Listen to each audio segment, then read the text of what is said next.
பாடுபட்டு சோரெல்லாம் போட்ட கூட்டம் கண்ணு முன்னே காயப்பட்டு எங்குதடா நீருக்கு வழியே இல்ல புலம்புதடா.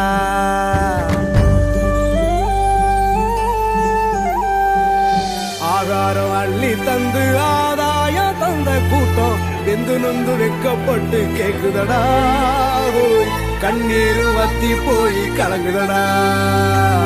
அன்னமிட்ட கைகள் எல்லாம் ஆகாயம் பாக்குதடா ஏறு பூட்டி உழுத கூட்டம் ஏக்கப்பட்டு சாகுதடா. ஒரு பிடி சாதம் கூட ஒரு கோடி வேர்வாதாண்டா உழுது போட்டு உரம் போட்டு உன்னை காக்கும் சாமி தாண்டா. ஒட்டுமொத்த குரலை தந்தா தன்னாலே மாற்றங்கள் மாற்றம் காணும் ஒன்னால.